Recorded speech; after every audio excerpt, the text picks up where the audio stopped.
Hello friends, कहानियाँ किसे channel में आपका स्वागत है। तो चलिए कहानी का अगला भाग शुरू करते हैं। फ्रेंड्स, पिछले भाग में हमने पढ़ा था अंजलि नित्या से पूछती है, नित्या अब क्या चल रहा है तेरे दिमाग में। नित्या बताती हूँ। चाय पीते हुए नित्या ने चाय का कप उठाकर पीना शुरू कर दिया। लेकिन जब उसने अंजलि को देखा जो चाय छोड़कर बस उसे ही देख रही थी, तो नित्या ने भी अपना कप वापस रख दिया। तेरा जो पति है ना, वो दिखने में किसी हीरो से कम नहीं है, लेकिन उसका ये IVF वाला बहाना या कारण मुझे सही नहीं लग रहा। इसलिए हमें जानना होगा कि समीर सच में सही हुआ है या नहीं, या फिर उसने तेरे साथ फिर कोई छल किया है। तो चलिए फ्रेंड्स, अब आगे शुरू करते हैं। नित्या की बातों से अंजलि की दुविधा और बढ़ गई थी। अब उसे राहुल और समीर दोनों ही गलत लगने लगे थे। अच्छा, अब मैं चलती हूँ, घर जाकर समीर को कॉल कर सब बात कर लूंगी। नित्या कहीं कुछ गलत तो नहीं कर रही मैं? तू कुछ गलत नहीं कर रही है। दूसरों के लिए जीना अच्छी बात है, लेकिन खुद को मार कर दूसरों के लिए जीना गलत होगा। हम बस वो रास्ता तलाश रहे हैं जहाँ परिवार की खुशियाँ हमेशा बनी रहें, और साथ में तेरी भी। अब मैं जाऊं? अंजलि नित्या को दरवाजे तक छोड़ने आई और तब तक वहीं खड़ी रही जब तक उसकी स्कूटी उसकी नज़रों से ओझल नहीं हो गई। अंजलि ने अंदर आकर सबसे पहले नहाकर अपना हुलिया सही किया। फिर वो रात के खाने की तैयारी करने लगी, लेकिन उसका मन अब भी दो तराजू में राहुल और समीर को तोल रहा था। अजीब बात ये थी कि कभी उसे समीर का पलड़ा ज्यादा भारी लगता, क्योंकि इस रिश्ते में समाज की मर्यादा और उसके मायके वालों का सम्मान था।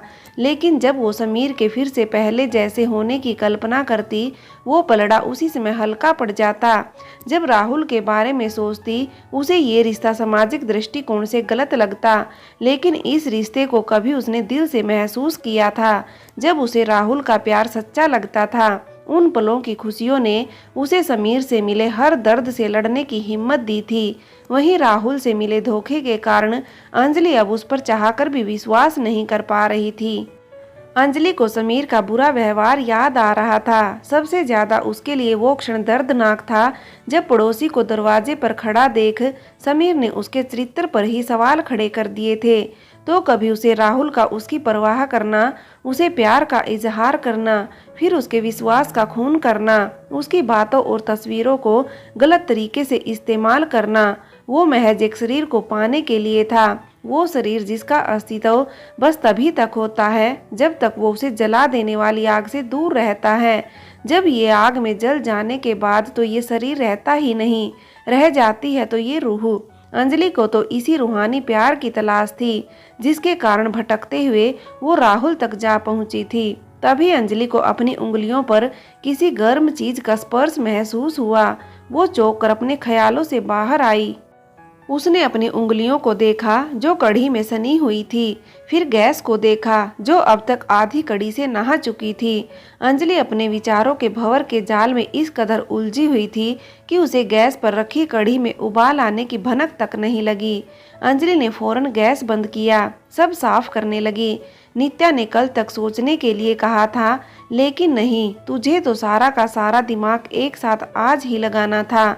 जैसे ना तो आज रात होगी ना कल दिन उगने वाला है। क्या जरूरत थी इतना डूब कर सोचने की? अब हो गया ना कबाड़ा। अंजलि सफाई करती जा रही थी, साथ ही बड़बड़ करते हुए खुद से बातें भी कर रही थी। अच्छा हुआ अंजलि इस समय बिल्कुल अकेली थी, क्योंकि उसकी आवाज आज कोई दूसरे कमरे में बैठकर भी सुन सकता था, इतनी ऊंची थी। अंजलि सफाई ही कर पाई थी, तभी उसे घंटी की आवाज सुनाई दी। काम करते अंजलि के हाथ एक पल को रुक गए। उसने आंखें बंद कर खुद को शांत किया। चेहरे पर नकली मुस्कान लिए वो दरवाजा खोलने चली गई। कहते हैं औरत का हृदय समुंदर सा गहरा होता है। उसके मन में क्या है ये कोई नहीं समझ सकता, मगर सत्य तो यह है कि औरत का हृदय उस जलाशय की तरह है जिसके पानी में दुख दर्द के कारण हलचल मची रहती है, जिसके कारण उसके गहराई में छिपा सच कोई नहीं देख पाता। लेकिन अगर कोई प्यार से बात करे, धैर्य से उसे समझाने का प्रयास करे, तो जलाशय भी एक दिन शांत हो जाता है। तब उसके गहराई में सब कुछ साफ साफ दिखने लगता है। अंजलि ने जैसे ही समीर को देखा, उसकी आंखों में बेचैनी, अंजलि से बात करने की तड़प दिखाई दे रही थी। रसोई से दरवाजे तक की इस दूरी को पार करते हुए अंजलि ने खुद के मन को जितना मजबूत बनाया था, समीर की आंखों में देखते ही मोम बनकर पिघल गया। अंजलि ने तुरंत नजरें झुका ली, पानी लाने के बहाने रसोई में चली गई। समीर ने अंजलि को रोकने के लिए मुंह खोला, लेकिन सुधा जी की मौजूदगी का एहसास होते ही उसने मुंह बंद कर लिया। मैं जरा आराम करूंगी, इसलिए मेरी चाय कमरे में ले आना बेटा। सुधा जी ने शहद से भी मीठे शब्दों का प्रयोग किया था। आखिर उनका बेटा जो सामने था, वो कुछ भी गलत कहकर उसकी नज़रों में बुरी नहीं बनना चाहती थी। अंजलि ने बस हल्का सा सिर हिला दिया, फिर कमरे में चली गई। रसोई में गैस पर जितनी तेजी से चाय उबल रही थी, उससे अधिक अंजलि के अंदर भावनाओं का उबाल था। फिर भी खुद को शांत रखने का और दिखाने का पूरा प्रयास कर रही थी। समीर कमरे में बेचैन सा यहाँ वहाँ घूम रहा था। कभी वो अपने हाथों को आपस में रगड़ता, तो कभी दोनों हाथों को चेहरे पर रगड़ता। तभी उसे अंजलि सुधा जी के कमरे की ओर चाय लेकर जाती दिखी। समीर उसके लौटने का इंतजार करने लगा। उसकी नज़रें वहीं दरवाजे पर ठहर गई थी। वो सांस रोके अंजलि का इंतजार कर रहा था। तभी अंजलि कमरे से वापस आई और सीधे रसोई में चली गई। उसने एक बार भी समीर की ओर नहीं देखा। मुझे ही जाकर बात करनी होगी। समीर रसोई की ओर जाने लगा, तभी उसके फोन की रिंग बजने लगी। उसने बेमन से फोन देखा। स्क्रीन पर नित्या का नाम देखते ही उसने कॉल उठा ली और धीमी आवाज में बात करने लगा। हेलो समीर जी, आप घर पहुंच गए? हाँ, लेकिन अंजलि अब भी मुझसे नजरें चुरा रही है। ऐसा लग रहा है जैसे वो कुछ छुपा रही हो। अंजलि अंजलि, तू क्यों इतना डरती है? नित्या ने मन ही मन कहा। वो समीर जी, अंजलि थोड़ी डिप्रेशन में चली गई थी। डिप्रेशन में? मगर क्यों? अब तो सब ठीक था। तुम्हें कैसे पता चला कि वो डिप्रेशन में है? कुछ सोच नित्या, वरना कहीं ऐसा ना हो कि तेरे झूठ के जाल में तो खुद ही फंस जाए। भगवान ने इतना जुगाड़ू दिमाग दिया है, कुछ तो जुगाड़ बिठा। सोचते हुए नित्या ने अपने पाँव के अंगूठे से मिट्टी को खरोच दिया था। वो इस समय घर के बगीचे में बैठकर बात कर रही थी। आप दोनों का रिश्ता इतने समय तक इतने बुरे दौर से गुजरा है कि अंजलि को खुशियों से डर लगने लगा है। अब अचानक आपने उसे बच्चे के लिए कह दिया। प्रेगनेंसी में औरत के शरीर में फिजिकली और इमोशनली बहुत से बदलाव आते हैं। इसलिए अंजलि बच्चे से पहले खुद को मेंटली इस बदलाव के लिए तैयार करना चाहती थी। उसे थोड़ा समय चाहिए था ताकि वो आपके साथ अच्छी यादें बना सके।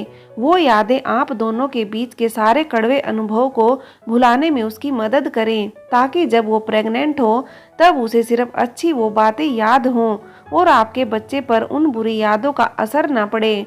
हाँ ठीक है, तो मैं अब से अंजलि को बच्चे के लिए तब तक नहीं कहूँगा जब तक वो पूरी तरह से तैयार नहीं हो जाती। साथ ही उसे खुश रखने की पूरी कोशिश करूंगा। एक बात और है, अंजलि को लगता है उसके जीवन में खुशियां आती तो हैं, लेकिन बस मुंह दिखाने, फिर दरवाजे से आकर खिड़की से निकल लेती हैं। इसलिए वो इन खुशियों को हाथ बढ़ाकर छूने से भी डरने लगी है। आप उसके पति हैं, आप तो कोशिश करेंगे ही, लेकिन मैं भी उसके लिए कुछ करना चाहती हूँ। मैं उसे कल बाहर लेकर जाना चाहती हूँ, जैसे हम पहले जाते थे, ताकि उसे अपने जीवन में सब सही होने पर और खुशियों के उसकी दहलीज पर लौट आने पर विश्वास हो सके। इसलिए मैं आपसे अंजलि को बाहर ले जाने की इजाज़त चाहती हूँ। अगर आप अंजलि को अकेले बाहर जाने देंगे तो उसे भी विश्वास हो जाएगा कि आप उसे कभी घर में कैद नहीं करना चाहोगे। बदलाव कहने का नहीं, दिखाने का नाम होता है। आप में बदलाव आया है, ये बात अंजलि को तभी समझ आएगी जब उसे उसके हिस्से की आज़ादी दोगे। नित्या, तुम और अंजलि दोस्त हो। तुम दोनों के बाहर जाने पर मुझे कोई एतराज़ नहीं है। तुम दोनों जा सकते हो, लेकिन शाम तक घर आ जाना, मुझे फिक्र होगी उसकी। Thank you so much Sameer ji. अब हम अंजलि को ये विश्वास दिलाना चाहती हूँ कि चाहे जो भी हो, मैं मतलब हम उसे कभी बिखरने नहीं देंगे। हम हमेशा उसके साथ रहेंगे। मैं कभी अंजलि और हमारे रिश्ते को बिखरने नहीं दूंगा, लेकिन आप अंजलि से अभी इस बारे में कोई बात नहीं करूंगा। तुम निश्चिंत रहो। समीर ने नित्या की अधूरी बात को पूरा करते हुए कहा। मैं भी चाहता हूँ कि मेरी बीवी मुझे सब अपने मन से बताए। मैं ऐसा कुछ नहीं करना चाहता जिसमें वो कंफर्टेबल ना हो। फिर ठीक है, गुड नाइट समीर जी। नित्या ने जल्दी से कॉल कट कर दी। फिर दोनों हाथ जोड़कर भगवान को धन्यवाद देने लगी। आखिर समीर ने अंजलि के अकेले बाहर जाने के लिए हाँ जो भर दी थी। अंजलि जैसे ही कमरे में आई, समीर ने पीछे से उसके दोनों बाजू पर अपने हाथ रख दिए। समीर का चेहरा अंजलि के कंधे पर था। वो अपने हाथों से अंजलि के बाजू को धीरे धीरे से सहला रहा था। नित्या का कॉल आया था। समीर की बात सुनते ही अंजलि का दिल जोरों से धड़कने लगा था।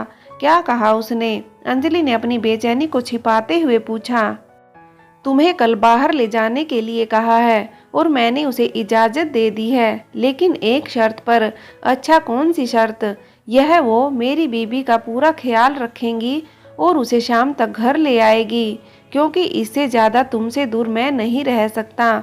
समीर ने अंजलि का चेहरा अपनी ओर कर लिया, अपने दोनों हाथ उसके गाल पर रख दिए, अपने होठों से अंजलि के माथे को चूम लिया। अंजलि ने दोनों हाथों से समीर की कलाइयों को मजबूती से थाम लिया था। उसकी आंखें बंद थी। वो अपने अंदर उमड़ते आंसुओं के तूफान को अंदर ही रोकने का प्रयास कर रही थी। समीर अंजलि को अपने करीब महसूस कर आंखों को बंद कर लेता है। सोते हुए समीर का हाथ नींद में अंजलि के हाथ को छू गया, जिससे अंजलि चौंक कर उठ गई। हे शिव, ये क्या हो रहा है मेरे साथ?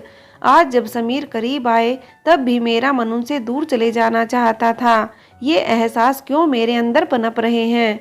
क्यों मुझे समीर के पहले जैसे बन जाने का डर सताने लगा है? जब सब तय है, मेरे और समीर का रिश्ता विवाह का वो बंधन है जिसे समाज अटूट बंधन कहता है। दूसरी ओर मेरे और राहुल का रिश्ता, वो तो कभी किसी की नज़रों में सही हो भी नहीं सकता। तो फिर मेरे अंदर इतनी उलझन क्यों? मेरा मन भ्रम के माया जाल में मुझे उलझा रहा है। ये कैसा भंवर है? क्यों मैं खुद को दोराहे पर महसूस कर रही हूँ, जबकि मेरा रास्ता तो समीर के साथ पहले ही तय हो चुका है। राहुल तो बस उस रास्ते में मिलने वाली उस ठंडी छाँव का भ्रम था जिसमें रहने के लिए हम चलना भूल जाते हैं। अंजलि का मन उसे रिश्तों, मर्यादा, समाज, इन सब में इस कदर उलझा रहा था कि वो अपने मन से भ्रमित होकर का फैसला नहीं ले पा रही थी। अंजलि ने आंखें बंद की और शिव मंत्र का जाप करने लगी। कुछ ही देर में उसके माथे पर दिखने वाली चिंता की लकीरें मिट गई। उसके चेहरे पर अब सुकून दिख रहा था। अंजलि को अब उसका रास्ता मिल गया था। फ्रेंड्स, आगे की कहानी के लिए कहानी का अगला भाग देखें।